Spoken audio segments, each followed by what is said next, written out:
Good evening, everyone. I'd like to take this opportunity to welcome you all to our board meeting room, and I'd like to also call to order the September meeting of the East Central Independent School District Board of Trustees. Ms. Barrientos, would you call the roll, please? Yes, sir. Del Brazil. Michael Feller. Here. Victor Garza. Here. John Massengill. Present. James Mulkey. Present. Steve Bryant. Here. Mr. President, we have a quorum. Thank you, ma'am. Moving on to agenda item 2, the prayer and the pledge. Mr. Toscano, please. Ms. Gaona? Good evening, President Bryant, Mr. Toscano, East Central School Board, family, and friends. Tonight we have 4 of our Highland Forest Eagles with us to lead the prayer and the pledge. From Kinder, we have Chloe Ramirez from Annette Siegel's class. Chloe, wave. From first grade, we have Addison Monk from Maria Rodriguez's class. From second grade, we have Mia Varela from Amanda Lejas's class. And from third grade, we have Addison DeWitt from Jackie DeLuna's class.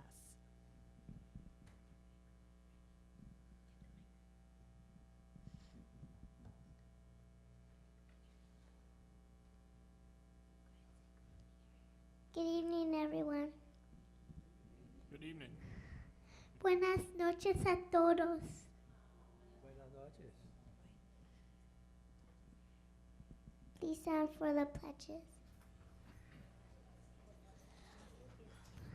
Por favor, pónganse de pie para el juramento a nuestras banderas. I pledge allegiance to the flag of the United States of America, to the republic for which it stands, one nation, under God, indivisible, with liberty and justice for all. Honra a la bandera de Texas, a la bandera de los Estados Unidos de América y a la república que representa una nación ante Dios, indivisible, unidad existe para todos. Honor the Texas flag. I pledge allegiance to the Texas, one state under God, and indivisible. Honra a la bandera de Texas. De representar a ti, Texas, un estado ante Dios, único e indivisible. Please bow your heads for a moment of prayer. Por favor, inclinen su rostro para un momento de oración. Dear Lord Jesus, querido Señor Jesús, thank you for our family, teachers, and friends. Gracias por nuestra familia, maestros y amigos. Thank you for everyone here tonight. Gracias por todos los que están aquí esta noche.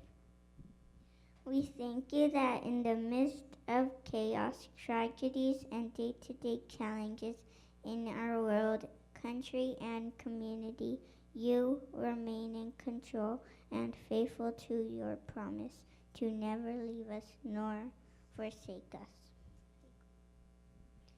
Te damos las gracias porque en medio del caos, las tragedias y los desafíos de cada día en nuestro mundo, país y comunidad, sigues en control y fiel a tu promesa de nunca dejarnos ni abandonarnos. Help us to be the fearless, compassionate leaders that you create us to be. Ayúdanos a ser líderes sin temor y compasivos como nos creaste. And give us the strength to be relentless as we strive to learn and grow. Danos la fuerza para ser implacable en nuestro esfuerzo para aprender y crecer. And we ask for wisdom to walk in love, peace, and unity in all that we do.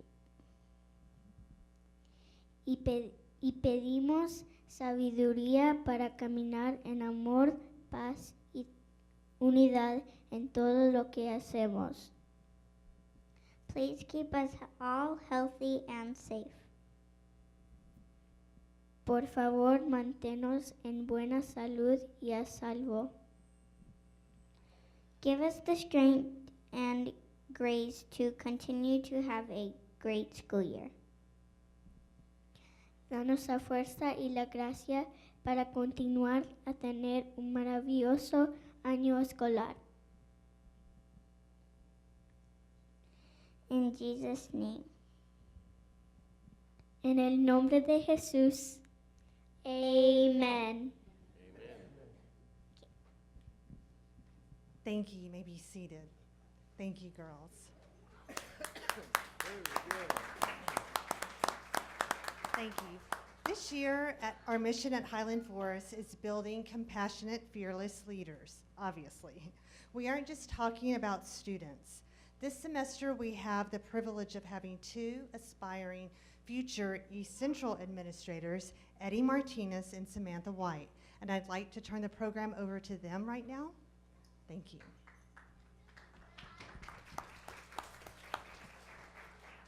Good evening, board members and Mr. Toscano. As an aspiring future administrator, one of our projects was to highlight the stakeholders in our educational community. The essence of this project is intended to emphasize the ambitions of our future leaders. These are the EC Hornets that will one day be leading us into the future. For the next few minutes, please sit back and take a look at what we are most proud of at Highland Forest. See if you can pick out the next Maya Angelou, Bill Gates, Elon Musk, Chief Jernowski, Roland Toscano, or Aaron Hawthorne.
Thank you.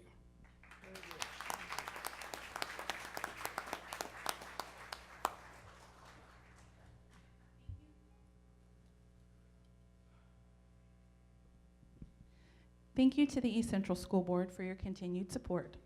Thank you to our students for helping us say the prayer and pledge. Will the family of our students please stand to be recognized?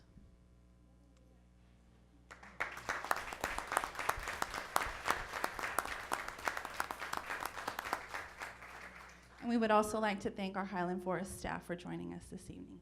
Thank you.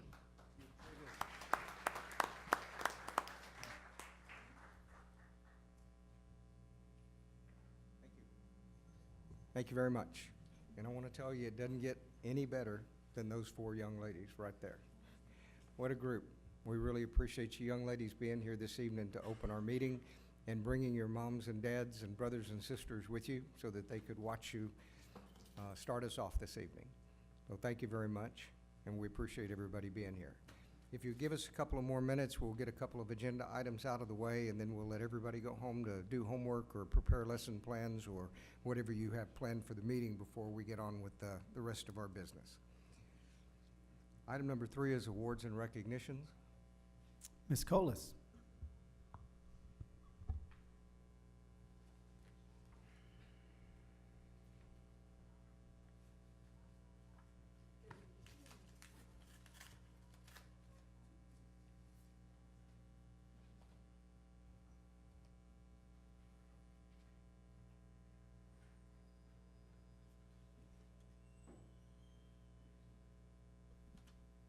Thank you. Sorry. Good evening, President Bryant, Mr. Toscano, and board members. It is our pleasure tonight to award you with a Congressional Certificate of Recognition from Henry Cuellar. So I'm going to read a little message from him, and then we'll call y'all down to pick up your certificates. I have some helpers here from the high school, Pam Salazar and Mr. McKay, who will introduce their students in just a minute. But I'll read this to y'all before you come down and get your certificates. But in honor of your support for our national parks as next generation stewards, the dedication illustrated by your students and staff through your efforts is greatly appreciated by our area communities. We thank you for your service and continued work. Henry Cuellar, PhD, U.S. Congressman, 28th District of Texas. And so we have lovely certificates from y'all from his office. If you'll come down and get them, we have a little bit more to say about this.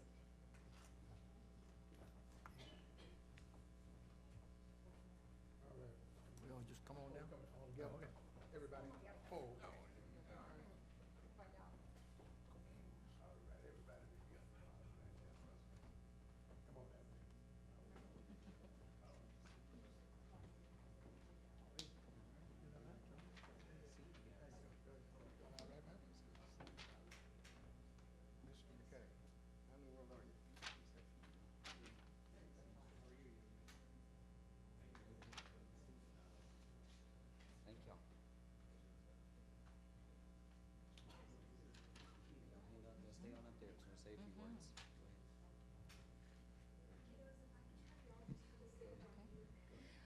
All right, guys, so our President Bryant, members of the board, Mr. Toscano, the certificates that you are receiving are the result of a training that we held less than a week ago at East Central High School in connection with the National Park Service Association. Okay, the training was held, this was the very first, we were the very first school district ever to host a National Park Conservation Association training on a school campus. Along with the 2 folks that we have here, we have 2 students who were trained that day, and 62 other students from East Central High School, Legacy Middle School, and Floresville High School, along with 6 adults who were faculty members, even a county, Wilson County judge. The NPCA is the voice of the people. When it comes to public lands, we want our students to be able to share that right, to share that their voices. National parks are the perfect place for exploring careers and showcasing the professional skills, technical skills, and talents of our students as they pursue courses of study related to endorsement graduation plans. We look forward to growing our relationship with community businesses, other districts, and higher education organizations, the NPCA, and REI, an Outdoor Gear and Lifestyle Corporation, to have a local impact regarding service learning in our community, the city of San Antonio, and the great state of Texas. So we appreciate you. So as a token of appreciation, we have certificates for the school board and Mr. Toscano for being the first school district in the nation to host the NPCA training in order to grow youth stewardship. This partnership has created many opportunities for our East Central students. We appreciate the school board's support of our trips to Big Bend and for our amazing students earning their own opportunities in Preserve America Summit and serving as delegates in Washington, D.C. last spring. There will be more to come for sure. The recognition tonight is for the tremendous support from the school board and the district leadership for our service learning model. Our model of service learning is receiving recognition and support from the city of San Antonio and now a congressman. The board's focus on our profiles of an East Central graduate have created the environment to grow civic engagement in our community, and we would like to thank you for your continued support. So I think they deserve a round of applause.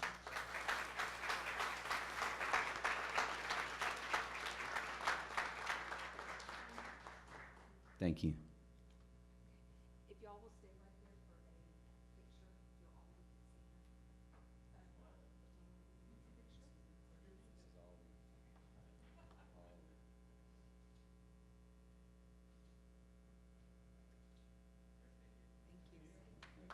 be Thank you so much.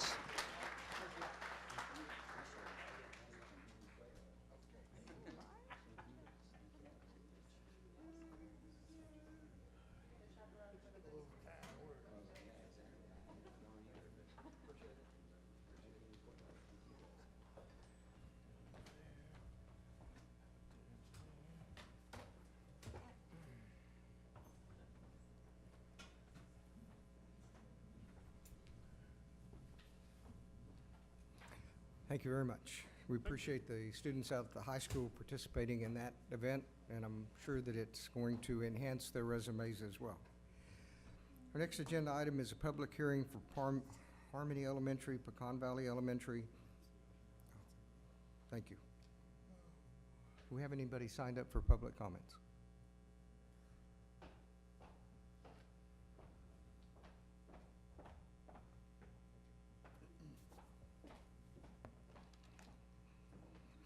All right, we have Mr. George Quintanilla.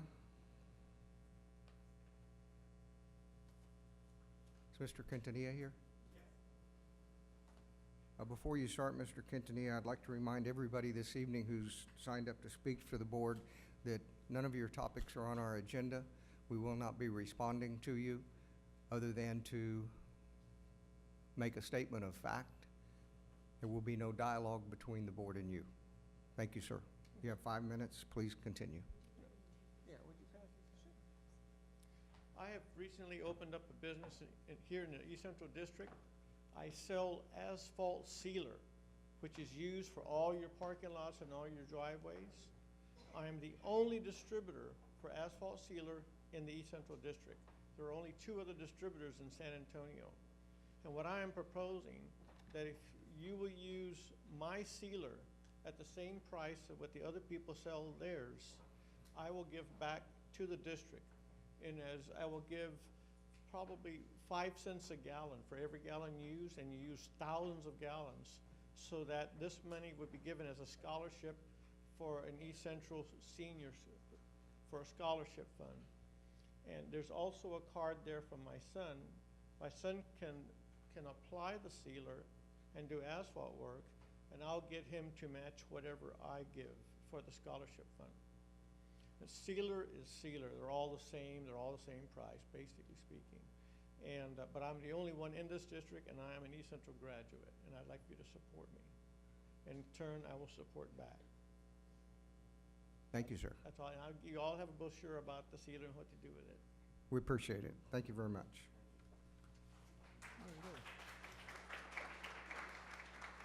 We have the East Central High School Performing Arts Group.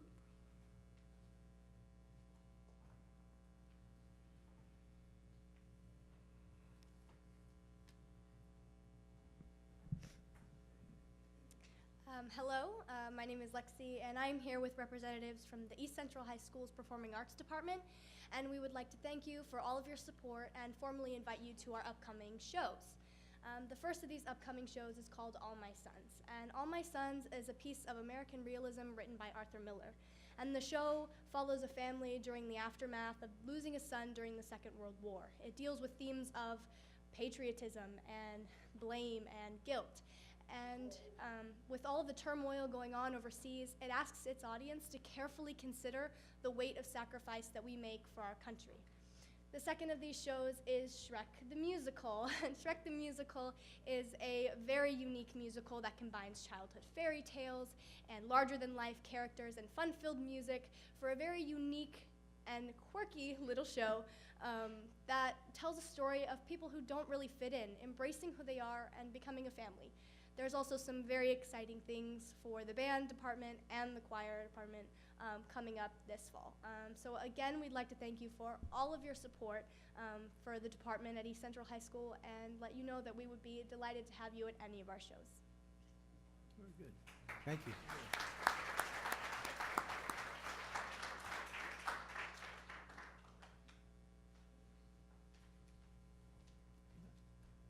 And we have Inez Munoz.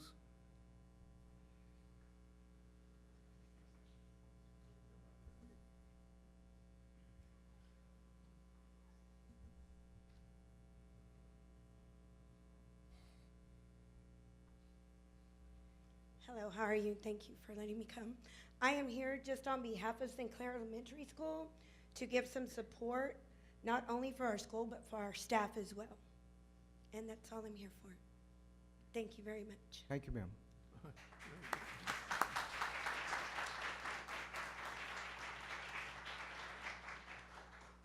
There's something about always at the top or something like that. There we go. All right.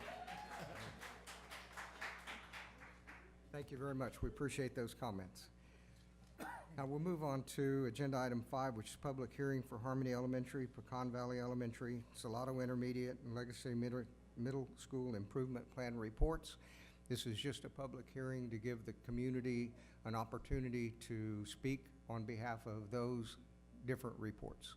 Does anyone at this time wish to speak on those improvement plans? Anyone at all? All right. If not, we will move on and take a 10-minute brief recess to allow those of you who need to leave. Others move up to the front of the room, and we'll come back and continue on with the rest of our business. Thank you. All right. We're going to get started again.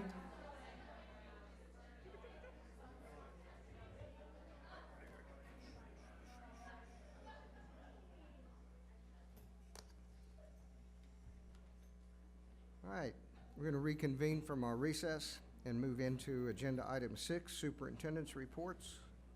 First report is a personnel report. Trustees, there is no activity in the personnel report for this month.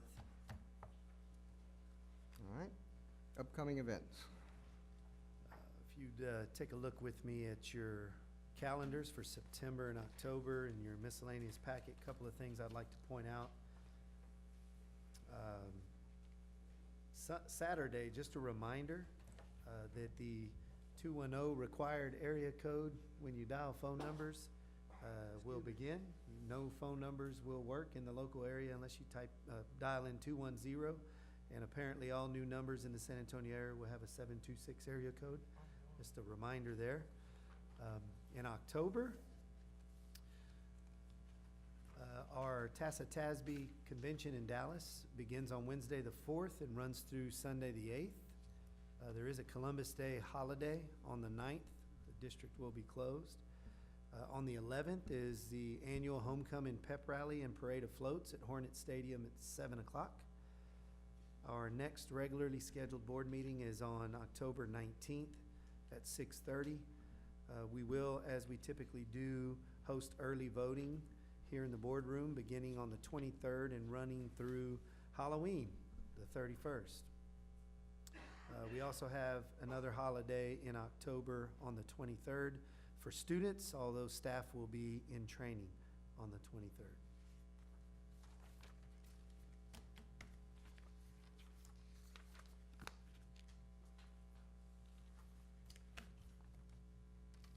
All right, thank you. And then item C, 2017-2018 District and Campus Improvement Plans. Trustees, per statute, we're to complete the district and campus improvement plans and make those available. As is the case each and every year, our complete district and campus improvement plans are available for the public to view, as well as trustees in my office, as well as the Assistant Superintendent for Curriculum and Instruction, Taffy Hertz's office, Meredith Rokas' office, the Director of Federal Programs, as well as Judy Burns' office, our Chief Financial Officer. You'll also find these documents electronically if you prefer on the district website, as well as a link to that on each individual campus website. And item D, House Bill 5 Community and Student Engagement Ratings for District and Campuses. Trustees, the ratings for this year you'll find on page 15 in your electronic packet. You're familiar, I believe, with the community and student engagement ratings. We've been doing those since the passing of House Bill 5. However, this is the last of its kind. During the last session, the law was changed, and this local evaluation will no longer be required. This evaluation, if you'll recall, assigns performance ratings, and they're locally generated by a committee, a district level committee. And in addition to an overall rating, the district has, as well as each campus, a rating for fine arts, wellness, and physical education, community and parental involvement, 21st century workforce development, second language acquisition, digital learning environments, dropout prevention strategies, and educational programs for gifted and talented students. Just a little insight on this, it seems the decision to change the law on this was that the legislator felt like because they were locally generated that they probably weren't as rigorous and they weren't as relevant. I think this board views that differently. However, it's not a requirement anymore to do a locally generated accountability evaluation. So if you have any questions or would like additional information, again, the report is on page 15. It's pretty straightforward, where you'll see a column for each of those categories that I mentioned previously for each campus. Be happy to answer any questions and provide additional information. Okay. If anybody has any questions, please get with Mr. Toscano.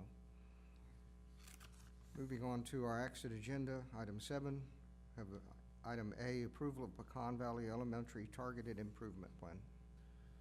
Trustees, at this time I'd like to call Jonathan Holbert up to the podium. The document that he'll be presenting for your consideration this evening is on page 17 and 18 in your electronic packet.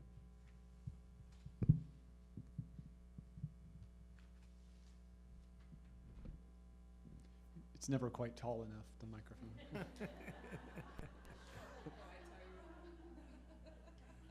Good evening, Mr. Bryant, Mr. Toscano, members of the board. Thank you for the opportunity to share this with you. I'm going to briefly outline, just give you a quick overview before we go into Pecan Valley, and then there's going to be 4 of them. We'll do them one at a time.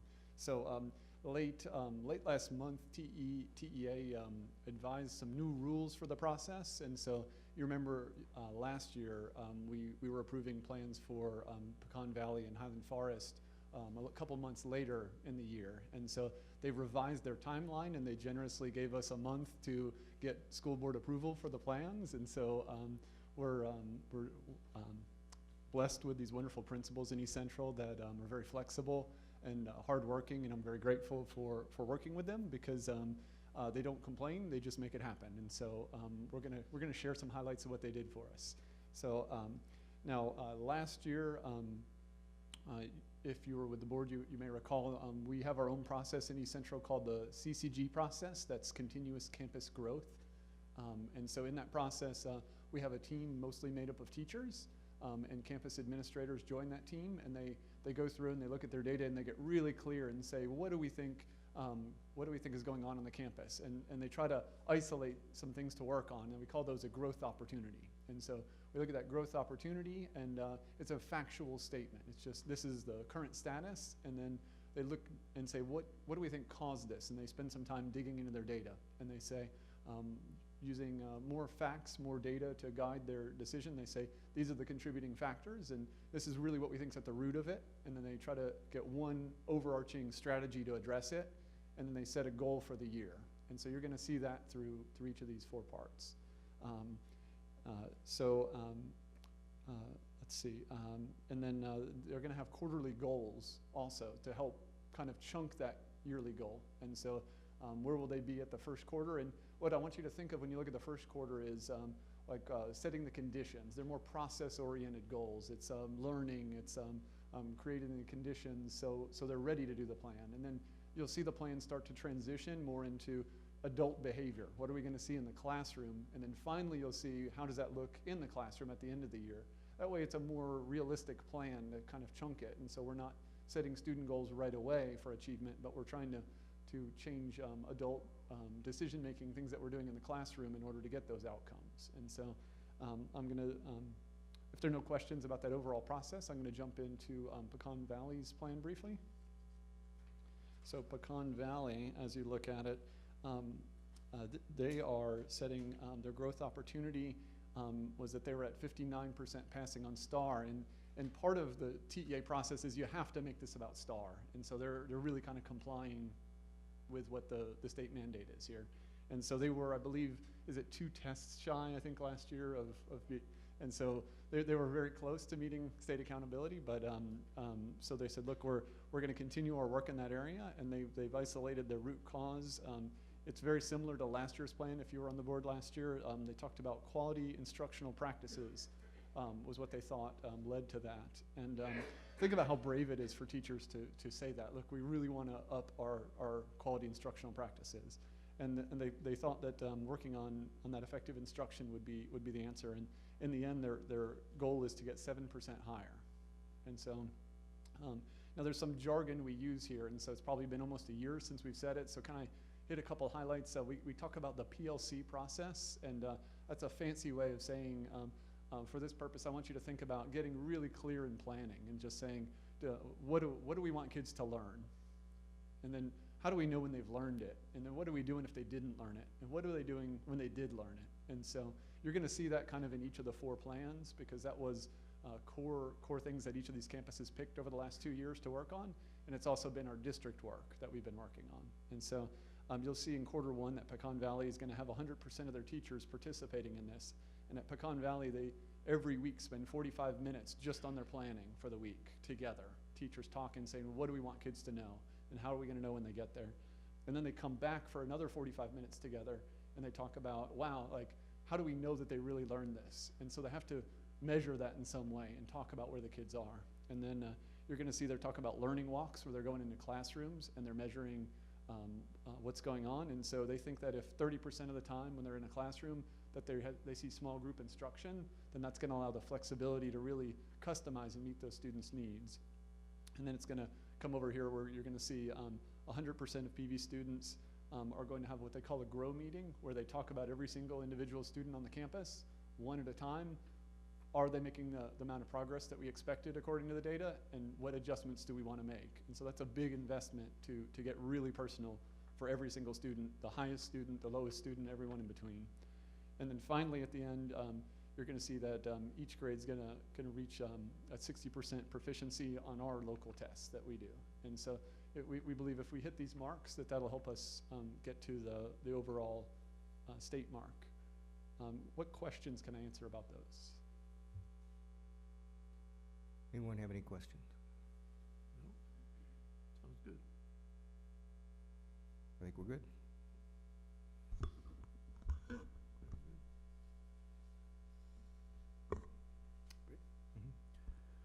Mr. President, Mr. President, trustees, I recommend board approval of Pecan Valley Elementary Targeted Improvement Plan as presented. We have a recommendation from the superintendent to accept the Pecan Valley Targeted Improvement Plan. Chair will entertain a motion. So moved. We have a motion by Mr. Feller. Is there a second? Second. We have a second by Mr. Garza. Any questions? Any comments? Not, all in favor? Aye. Aye. All opposed? Motion carries. For those of you who don't have the benefit of seeing what we're seeing up here, the improvement plan is a lot more than just those 4 quarters. There's 2 pages. Most of you who've worked on one will certainly know that, but for those of you who don't have the luxury of seeing what we're looking at, it's not a simple plan at all. So thank you very much. All right, item B, approval of Harmony Elementary Targeted Elements of Improvement Plan.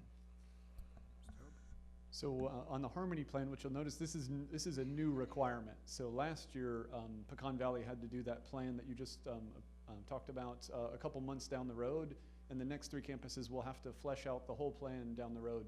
But the new part is what they call targeted elements. And so they didn't really define exactly what that means, and so we're using the same template we've been using, keeping our process, which is based on their process. And so you're gonna see the top part of that other process. You won't see all of the extra pages with all the action steps. And so it's almost like a draft of where they think they're gonna be going as they work with their team and finish and flesh out their whole plan. And so I'm just gonna hit some highlights for you. You'll notice again, they're talking about the instructional practices and trying to improve what's going on in the classroom. And you'll notice again talking about PLC work and then how it transitions over into learning walks. And I wanna just kind of get a little technical for a moment. You're gonna see it's 80% of the time. It's not actually 80% if you get into the jargon of a learning walk. It's 80% of the time they'll see 100% of the students in the classroom doing it. And so it's a little technical detail, but when you see the next plan, I just wanted you to notice the difference between those 2 things. So it says 80% of learning walk data, so they can't count a classroom if one kid doesn't know exactly what's going on with it. So it's a little jargony, but I wanted to call your attention to that. And then in the 3rd quarter, we give an old STAR test as a release, and they're gonna get to that 60% mark. And then in the 4th quarter, they're gonna project out 65% based on our local assessments. Anyone have any questions? So how are you testing these kids after the quarter? Yes, ma'am. If you're at that goal? So for that 4th quarter goal, we do what they call it beginning, middle, and end of the year screening. And so it feeds our RTI process. And we have a new product this year called MAP. And the MAP test has a projection built into it where it has a high correlation where they say 87% of the time they can predict if you're gonna pass the test or not. And so we believe that that'll be one way where we can kind of double dip and maybe not have to over test kids. You know, if we don't really love state testing, then why would we wanna give more of it, right? So, thank you. Sounds like common sense. Yeah. Wow, how about that? Any other questions? I think we're ready. So, Trustees, I recommend board approval of the Harmony Elementary Targeted Elements of the Improvement Plan as presented.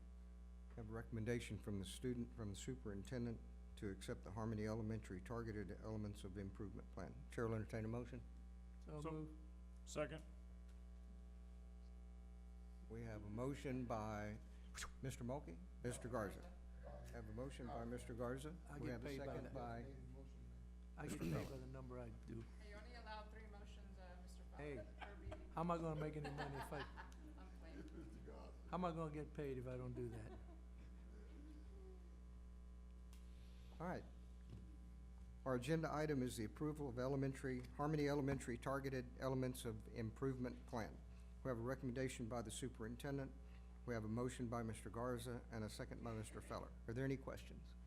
If not, all in favor? Aye. All opposed? Motion carries. Item C, approval of Salado Intermediate Targeted Elements of Improvement Plan. Mr. Holbert will present the targeted elements that you will find on page 22 in your electronic packet. So I want you to notice the similarities where they believe it's about the inconsistent daily reflective practices, looking at that data. And so they believe that PLC process will help them in getting really targeted and clear of what they're doing in order to get the best outcomes for our students. And so they're going to start in the first quarter and make sure that 100% of teachers on campus are following that process. And then Salado's talking a lot about how important a gradual release will be.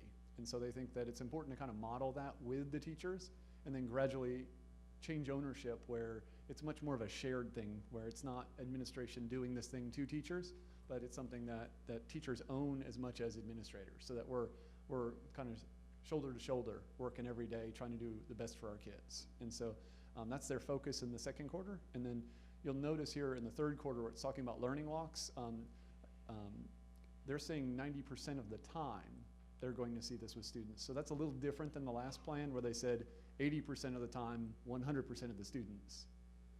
So you can see where there's some similarities to it, but it's just slightly different wording. And I just didn't want you to get tripped up on the language there. And then again, they're going to use the projection from MAP in the fourth quarter to see if they're on track. Any questions? Are we sharing this with the parents on what we're doing? Because it really ticks me off when I hear parents talk bad about our schools. And I just wish they were more informed about what you guys are doing, what we're doing to improve. Like I said at the beginning, I think our principals are a great resource, and as leaders, we don't always hold them up and pat them on the back for the great things they're doing for us. But I agree with you that we're doing some great things in East Central, and I think I'll be sure to talk to them about making sure that we're looking for opportunities in newsletters and that little blurbs and when we have captive audience at open house or at a parent night, just saying, hey, look, we're looking at this stuff and we really want to get the best for our community and our kids. Thank you. Can you share with us, elaborate a little bit on 100% teachers will take ownership? Talk a little bit about what you mean by that. So that was what I was trying to talk about with the gradual release, right? So at the beginning in the first 9 weeks, they think it's going to be important to model a lot about what the process looks like. So it's one thing to kind of read about it and talk about it, but at Salado, they think that they just need to spend a little bit of time at the beginning where they can hold up a great model and say, this is kind of how that process works, and this is how the reflection, and this is how the learning goes, and this is how the discussion goes. But they don't want to live there. They think that if they live there the whole year, then it's about admin wanting this stuff and admin doing all the work. So they really want to empower teachers to say, look, this is something at Salado, this is how we do things. And so they believe that what they'll be able to do is get to a point where when they show up to the meetings, if somebody walks in a little late, it's not admin saying, oh man, you walked in late. It's the team of teachers saying, hey, at Salado, man, this is the way we do things. Like if we're gonna get these outcomes for kids, you got to come every day prepared. Or if we're talking about learning with kids, it's not Ms. Triana or Ms. Merlos saying, oh, this is what you should do next. Not every time, but it's about the teachers all together holding each other to that high level and that high standard. How are you going to monitor that to make sure the teachers are all doing what the goals are? So their intention is to be in those meetings and to be part of it. And so they think that by being there that they can really keep tabs on that process. And so that if they're kind of working hand in hand, looking at kind of participation and how they're, so they do some things like they have them establish norms. So this is kind of how the team will operate, and that's something that the leaders will model how you develop those, but the leaders won't develop them for the whole team. It'll be about the whole group together saying this is how we want to hold each other to it, and then they'll be constantly talking and trying to. Is that making sense? Yeah, I guess so. Walkthroughs, how many walkthroughs are we going to do? So we have a couple different processes in East Central. So we have those learning walks that they've referenced from a couple schools, including theirs, where really that's like a systemic look at how are we doing as a campus. And then in addition to that, they do personalized ones where they're coming by and they're just saying, look, hey, Mr. Holbert, as a teacher, how are you doing? How can I help you coach? How can I coach you up so that you can take the next step, right? So, and then how can I help you reflect on what your next steps are? And so there's about 3 different types. There's including their evaluation, the T-test model, where they get their own conversations and their own opportunity to kind of tailor what's going to help them keep taking steps. It's that that idea of +1+, right? So some places they're just talking about kids passing or getting teachers to a minimum level. What we're talking about is everybody taking another step. So if you're district teacher of the year, how can we help you take another step? If you're a teacher who's struggling, how can we help you take at least a step in that direction? So it's about constantly kind of looking at multiple pieces to help them get there. Thank you. Any other questions? No? Mr. Toscano. Trustees, I recommend board approval of the Salado Intermediate targeted elements of the improvement plan as presented. I have a recommendation from the superintendent to approve to accept the Salado Intermediate Targeted Elements of Improvement Plan. Chair will entertain a motion. So moved. I have a motion by Mr. Feller. Is there a second? We have a second by Ms. Barrientos. Any other questions, comments? Not, all in favor? Aye. All Aye. opposed? Motion carries. Item D, approval of Legacy Middle School Targeted Elements of Improvement Plan. This plan will be found on page 24 in your electronic packet. So what I want you to notice about this plan is that Nicole's kind of a veteran of the process, and she's kind of led Harmony's process as assistant principal for a couple of years, and she's really on to something, saying, yes, it's about growth, but she's saying growth and proficiency are really important for the campus. And so the top part of the plan is really about getting kids to a proficient level, right? And the second part of the plan, see how they kind of have a second whole section at the bottom, and a whole separate growth opportunity, a whole separate goal. That's about growth. And so they want to keep track of growth and proficiency for all kids, all teachers, all throughout the year. And so that's why you'll see kind of a doubling effect there. But you'll see the similarities where they're really talking about implementing that same kind of data-driven approach using PLCs. And kind of a second point that's a little different maybe with this plan is that they're saying instructional and behavioral components. You'll notice that line up there in the strategy at the top. And so I think if you look over the last few years, you'll see a reduction in total number of incidents at Legacy. And Legacy's kind of been really cognizant and really working on how do we get really active up front about behavior and setting clear expectations for kids. And then how do we actively help kids, if they make a bad choice, how do we help them understand what to do next time? And so they want to continue that, because the clearer we are with the kids, then that'll help us focus even more on the academic side. What are we doing to help teachers that have a behavior problem? First-year teachers or even veteran teachers that might have a behavior problem in the classroom. Are we giving them some type of training on what, because I'm a firm believer, if you have the behavior, it's no teaching nothing being learned. So what are we doing to help those teachers? We have a partnership with Emergent Tree, and so part of the components there is about being really clear where we've developed the respectful, responsible, and safe that you'll hear through all the schools.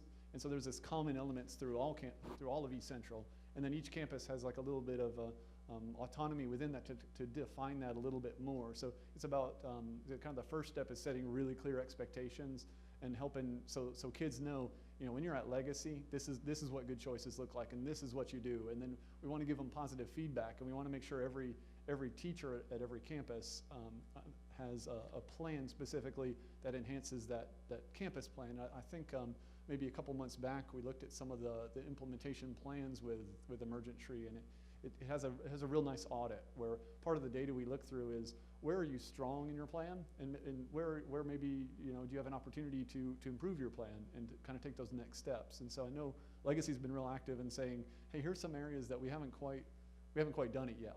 Like this is where we can take that next step to really help our kids make great choices and be great citizens moving forward. Yeah, I understand that, but if I'm a first-year teacher, I'm having a problem with this. I need some classroom management skills, what I'm speaking of. Where do I go in the district, or someone to train, mentor or veteran teacher can come in and model how I need to control my behavior? This is what I speak of. Are they getting that type of training? Because if a first-year teacher or even a veteran teacher is having a problem with discipline, there's no learning to me, you know what I'm saying? Absolutely. So where does that teacher go to get that type of training or help? Yeah, so I'll pick up on that a little bit. So what Mr. Hobart was talking about was there's two big pieces to this. So one is you have to establish a really good school-wide system where everybody has the same expectations, where every individual teacher doesn't have different expectations. So when you don't have a school-wide system, individual teachers struggle because what happens in one classroom is that it changes when they go to the next classroom, and it's confusing for kids. So it's important to get a baseline or a school-wide system established. That's one of the #1 priorities at Legacy in all of our schools. Secondly, you got to work with individual teachers depending on where they're at. And really, it's one of the primary roles of the instructional leaders at the campus, the principals and the assistant principals, to work one-on-one with each teacher. And many teachers have individual goals that focus on classroom management and chunk that down to individual components of classroom management where they're struggling the most, where they can concentrate their effort and their training and their coaching that they're receiving, so they can get better at one, most high leverage piece of classroom management. When they get better at that, then they can add a piece. And so that's the thing. When Mr. Colbert was talking about we have different kinds of walkthroughs, when we taught, we had our evaluation walkthroughs, and we might get 2 or 3 or 4 walkthroughs a year. That's it. Teachers today, and there's a bunch of them in the room, they probably have anywhere from, 10 to 30 visits. I mean, they're laughing, but they're visited all the time. There are people in their rooms all the time, and they get coaching all the time, and they get feedback all the time. And so in East Central ISD, it's very different.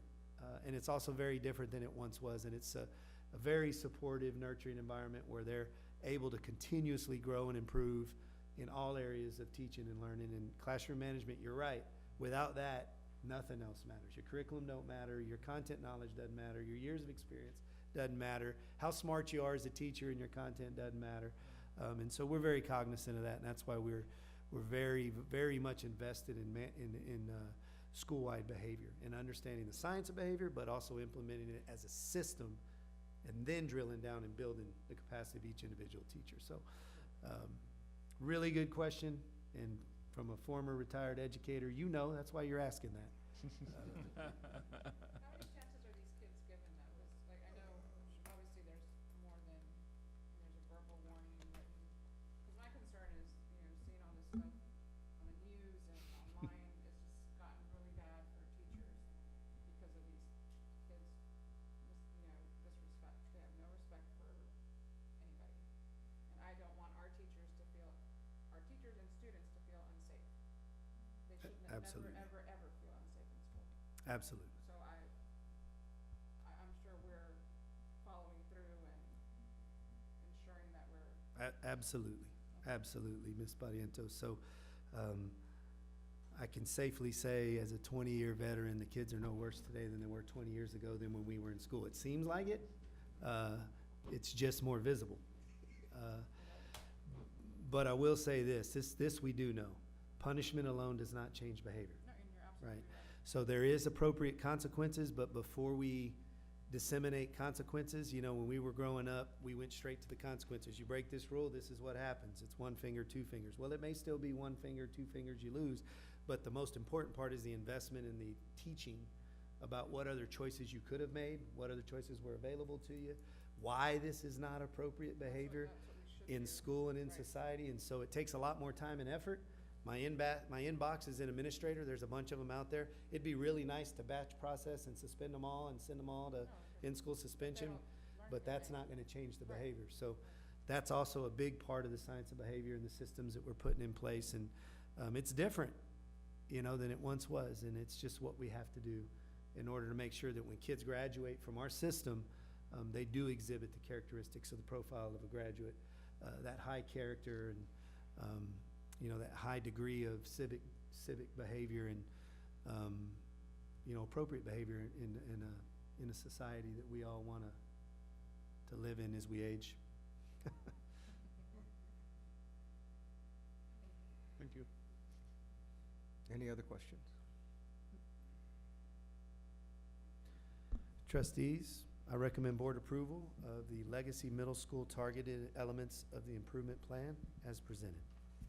I have a recommendation from the superintendent to adopt the Legacy Middle School targeted elements of improvement plan as presented. Chair will entertain a motion. So moved. I have a motion by Mr. Feller. Is there a second? I have a second by Ms. Barrientos. Any other questions or comments? Not, all in favor? Aye. Aye. All opposed? Motion carries. Thank you, sir. Thank you.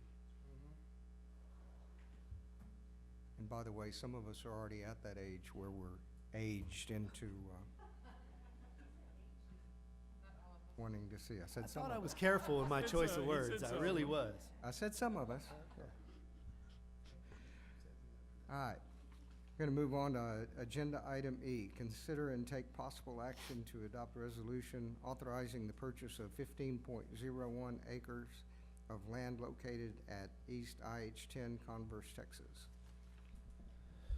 Mr. Toscano, please. Trustees, last month, we spent some time talking about residential growth and development, as well as several subdivisions that are already beyond platted and in the construction phase, and as well as the move-in phase in many cases.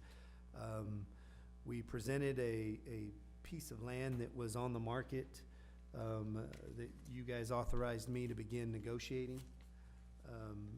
And so today, we want to bring to you some more information regarding the possible purchase of that land. And so in your miscellaneous packet, you've got a one-page document that shows that piece of property.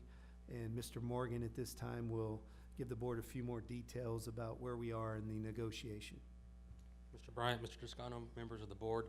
I'd like to first point out that the handout you have today is not reflective to what's in the memo. It actually is 15 even acres, not 15.01. This just came from the engineers, the civil engineers from the developer today. I just wanted to point that out because it is different. If you do the math, you realize that the price per acre is considerably higher than what we normally would pay for a piece of property. But it comes with some advantages that we don't normally incur with other properties. Utility infrastructure is already going to be in place into the neighborhood. We have confirmed that it'll include electricity, sewer, water, and I am still waiting to get locations on where gas will be located. So that would be a huge saving to the district because it'll be stubbed up right to the property line. If you look on your map, it's going to be right on the Charpak Drive, so right up to the property line. We also had a consideration of a piece of property of 15 acres on the same plot, but with a commercial piece in front of approximately 4 to 5 acres. We found that and that price was lower per acre, but we felt not having the commercial property in front and not knowing what was going to be put there in the future, that it would be more advantageous to the district to purchase that property and have more frontage road. So that drove the price up a little bit as well. The property has already been cleared. There's no trees. The overburden's already been taken off. So I have a verbal confirmation that it currently sits at a less than 2% grade. So that'd be a huge cost savings to the district when we get prepared to begin development of the property. This piece of property, or the whole development, will also have 3 access points, 2 on the I-10 frontage, and then 1 on the south side of the development, which will lead to Green Road, which then connects to 1604. So we feel like would be advantage as well. As Mr. Toscano had mentioned, there's a lot of development going around in the area. In this particular unit, or development, there's going to be 13 units. Unit 1 is already complete.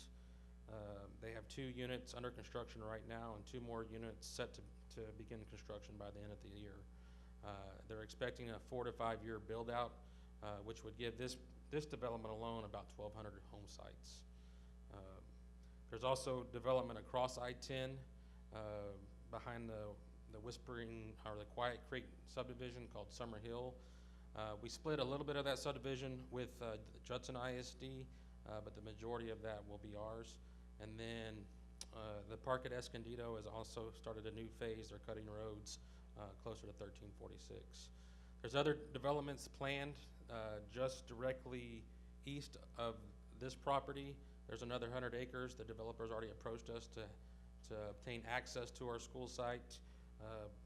However, now that we've moved to the front of the plot, we no longer border that, so we asked them to take that up with the current developer. Also, CDS Murray, we asked them, which is the civil engineer that the district normally uses for these projects, we asked them to take the footprint of Tradition Elementary out on St. Hedwig. And although this is a long, narrow piece, it would still fit within the footprint, giving us well over the capacity of 950 students if we show the desire. We're also in the process of completing a phase 1 environmental study, and what that does is we'll look at the history of the land and make sure it wasn't a toxic dump or a burial ground or any unforeseen costs in the future. Sorry. Things to consider, Mr. Morgan. Things to consider, yes. Could be very costly to the district if they were unforeseen. So once the contract, if approved, is initiated, we'll have 90 days to study the property and continue with the purchase or gracefully bow out. So with that being said, staff recommends the board adopt a resolution to authorize the purchase of 15.01 acre tract of land from PDI Development Incorporated for a purchase price of $600,400. Authorize the superintendent or designee to negotiate and execute the real estate sales contract with the seller, and authorize the superintendent or designee to tender the purchase price and other costs and execute closing and any other necessary documents on behalf of the district. And I'll be happy to answer any additional questions you may have. Anyone have any questions? It's important to know if what it was before. When I went to junior college, apparently the college was built on top of a military cemetery, and it was haunted. Like, we would have really interesting things happen, so. Absolutely. Yeah.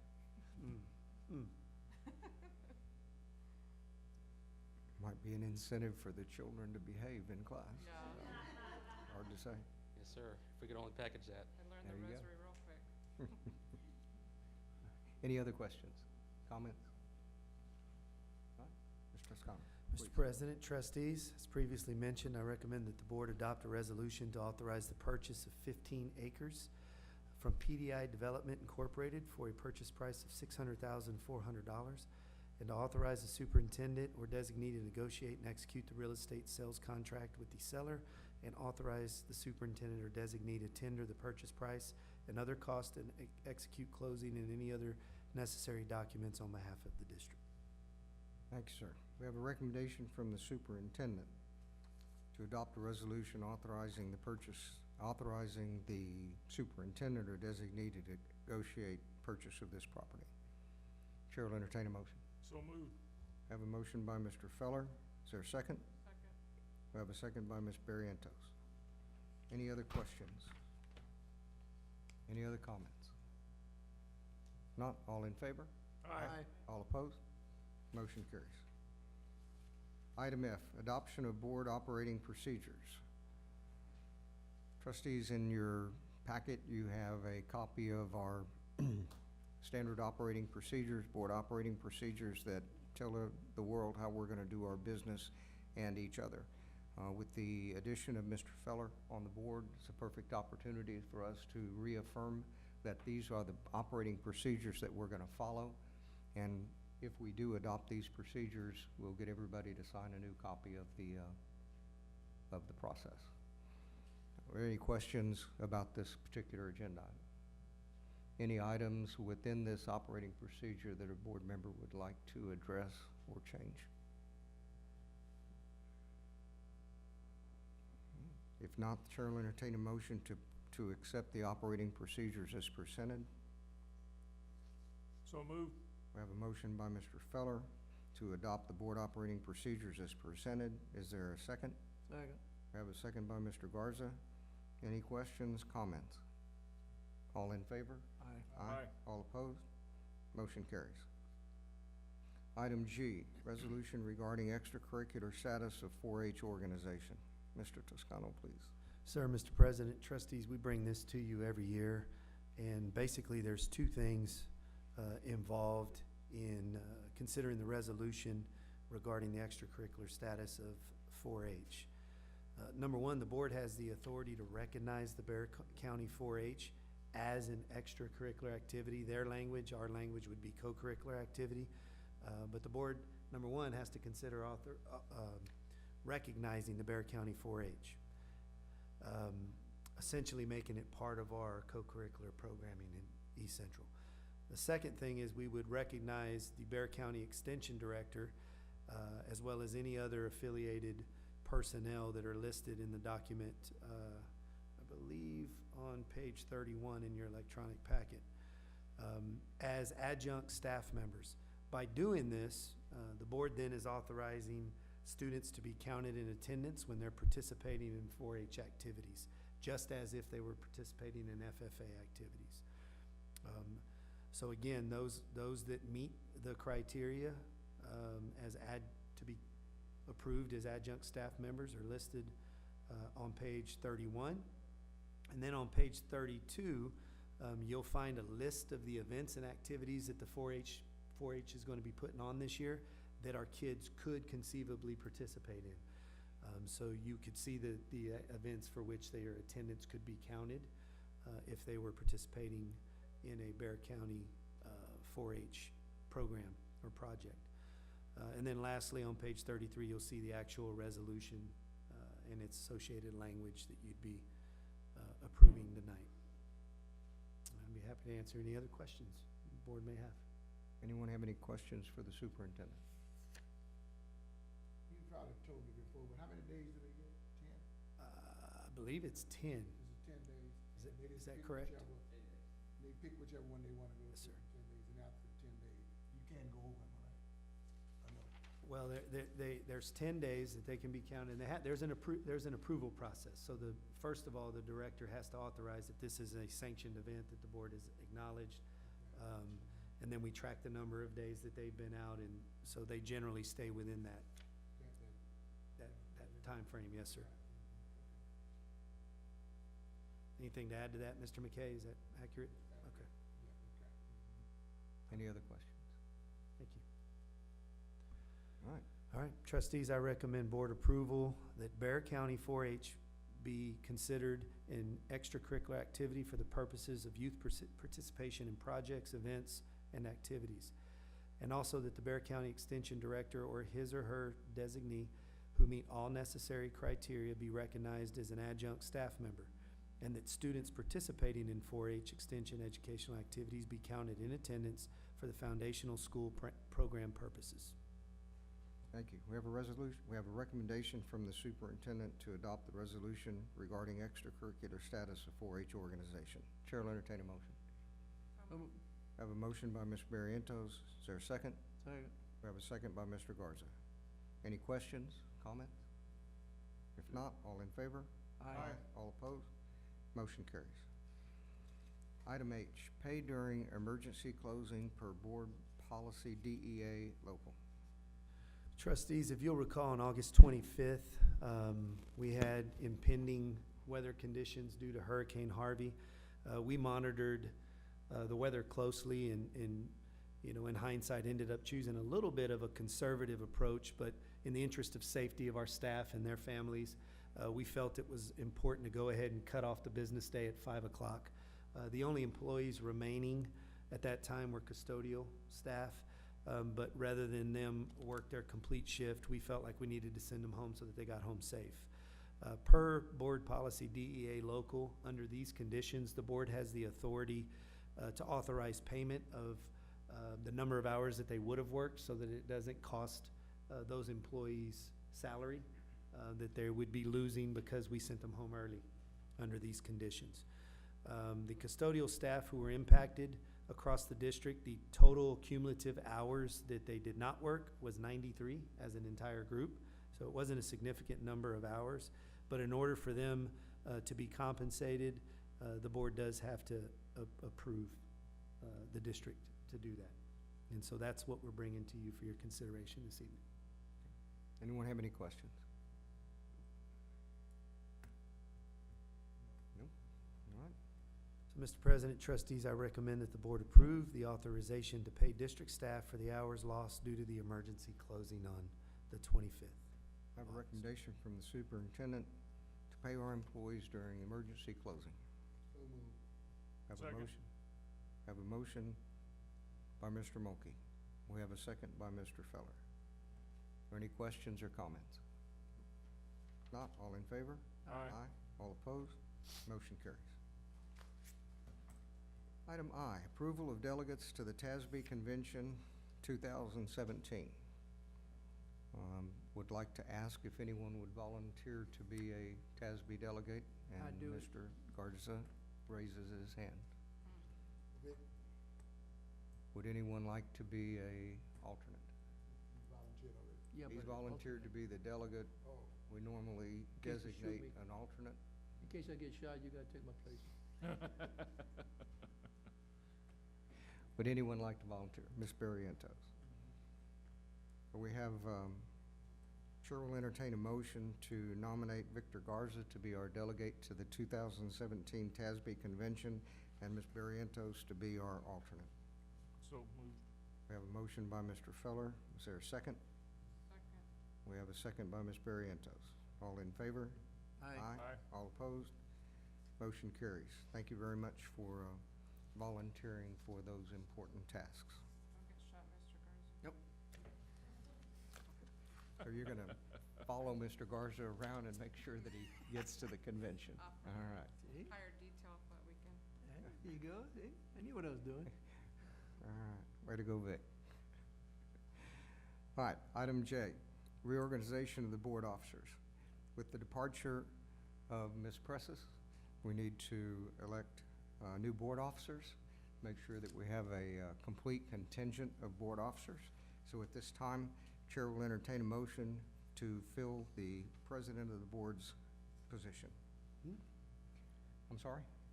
President? Yes, sir. When we reorganize officers, Yes, we sir. Okay. reorganize officers. All right. I nominate Steve Bryant for president. I'm out of this. and we have a master trustee over there, Mr. Massengale, for vice president. All right. Master trustee. Whatever. Make his head any bigger. All right. The chair will also entertain a motion for position of secretary. Ms. Barrientos takes good notes. All right. Are there any other nominations? A nomination shall cease. For the president, for the position of president, we have a nomination of Steve Bryant. All in favor? Aye. Aye. All opposed? Motion carries. For the position of vice president, we have a nomination of John Massengale. All in favor? Aye. Aye. All opposed? Motion carries. For position of secretary, we have a nomination of Ms. Barrientos. All in favor? Aye. Aye. All opposed? Motion carries. Thank you very much. We have a new slate of board officers. Does anyone wish to have an item pulled from the consent agenda? If not, Chair will entertain a motion to approve the consent agenda as presented. So moved. We have a motion by Mr. Feller. Is there a second? Second. We have a second by Mr. Garza. The consent agenda is approved via unanimous consent. All right. At this time, the board will go into executive session.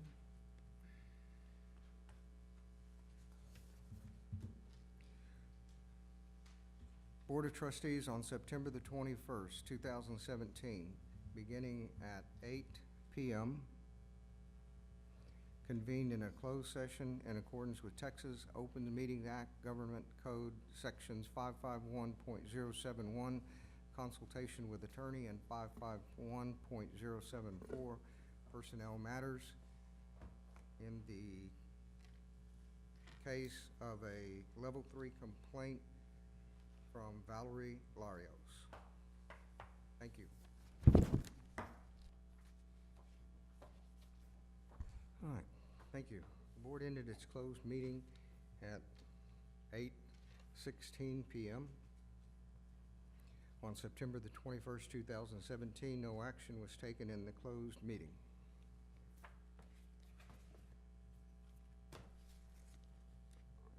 Salado, do you have any other announcements for us? No, sir. All right. Can I just say something real quick? Yes, ma'am. I wanted to let Mr. McKay know, where are you, that it was so awesome to hear the students' voices on the announcements. I personally know both of those students. It's just awesome to hear how they've grown up and so well-spoken, so good job on that. Anyone else have any comments, questions? If not, Chair will entertain a motion to adjourn. So moved. We have a motion by Mr. Feller.